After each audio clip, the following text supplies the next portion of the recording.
What's the average life in the NBA players? What's the average? 4 years. 4 years. Wow. 4 years. 4 years is the average lifespan of an NBA career. And it take us 5 years after that to go broke. The average NBA career is shockingly short, over almost as soon as it begins.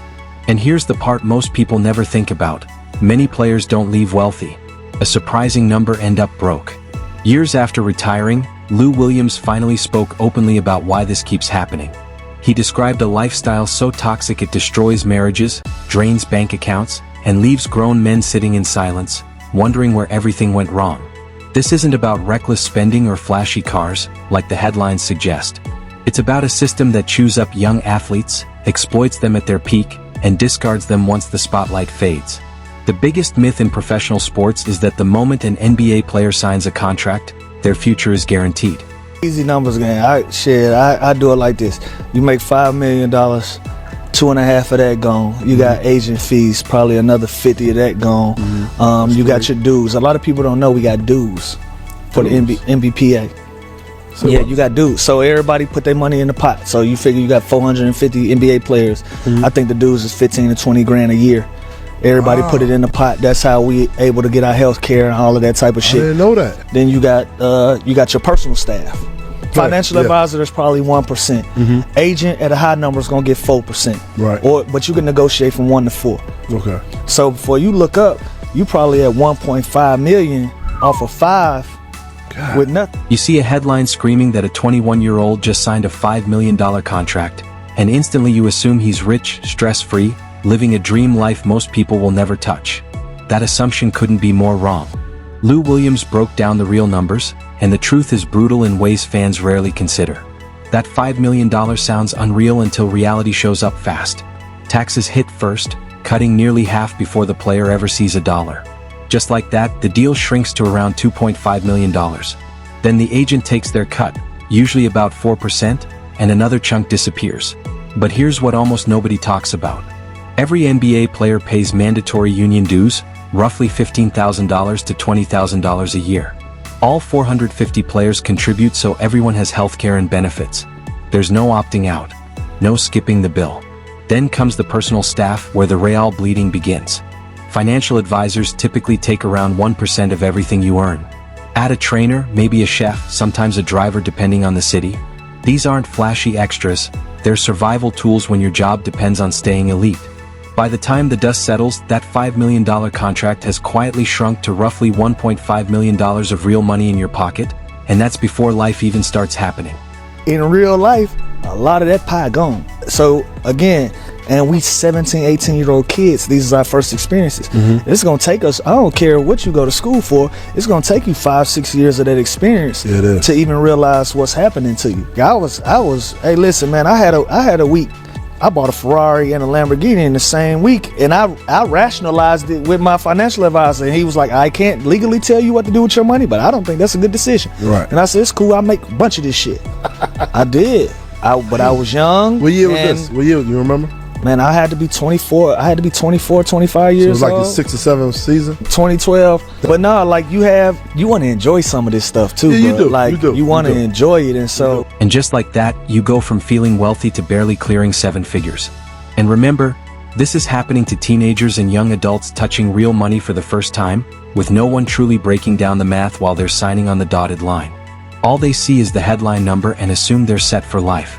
That's how the entire problem gets planted early. The damage doesn't show up right away. It shows up years later. Lou Williams admitted something that perfectly captures that early mindset when the money feels endless.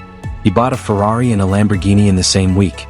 When his financial advisor sat him down and said, I can't legally tell you what to do with your money, but I don't think that's a good decision, Lou didn't hesitate.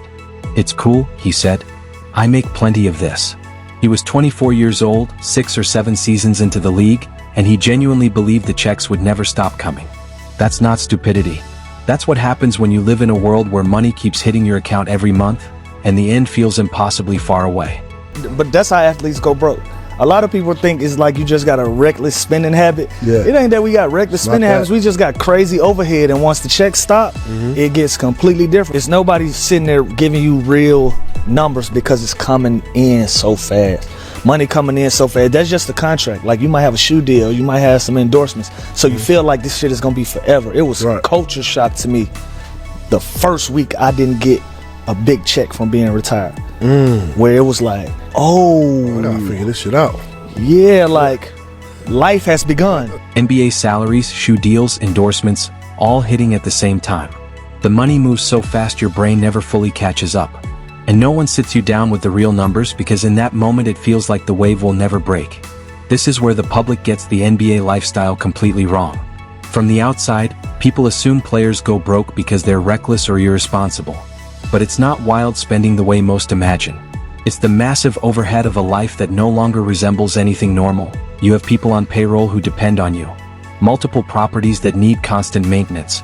Family members suddenly needing help with bills they never had before.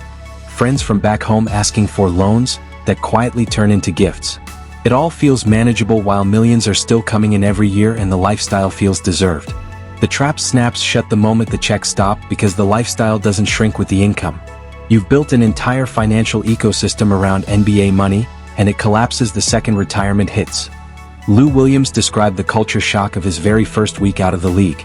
It hit him like a truck he never saw coming. The first week that big check didn't land in his account. And in that moment, reality crashed in hard.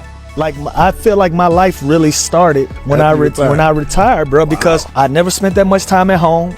I never spent weeks at a time in my own crib.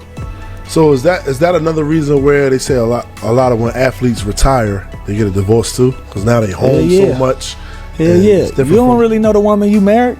I'm from Atlanta. Right. If I'm playing for the Clippers, she might move with me, but I'm on the road 3-4 nights a week. I only got to deal with her for 2 nights at a time. Wow. You dig what I'm saying? I got to deal with her 2 nights at a time during the week. You know how we keep her happy? Keep sending her to the mall.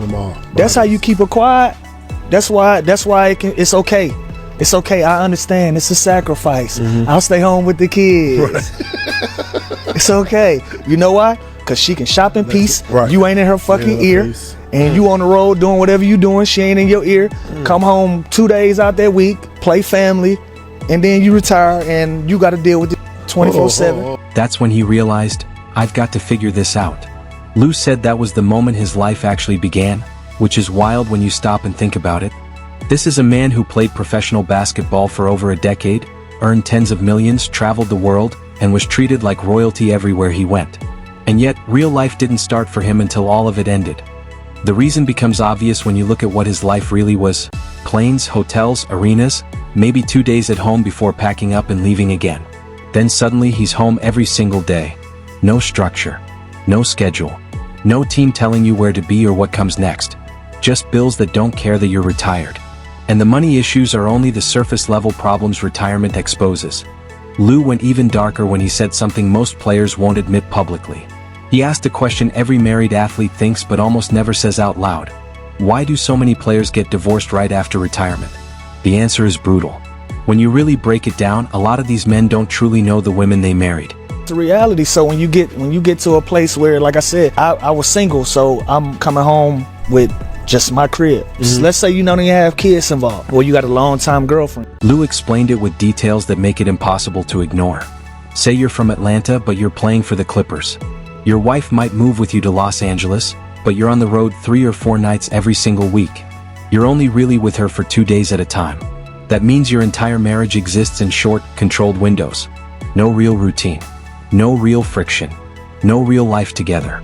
Lou broke down the unspoken strategy that keeps many of these relationships functioning during a player's career, and it's far more transactional than romantic. You keep her happy by sending her shopping. And that's not an exaggeration. That's the solution. She has her freedom, her comfort, her lifestyle. You're on the road doing what you're doing. Lou was honest about it. Not every player is living clean on those road trips. She's home handling the house, the kids if there are any, and when you come back for a couple of days, you both play your roles.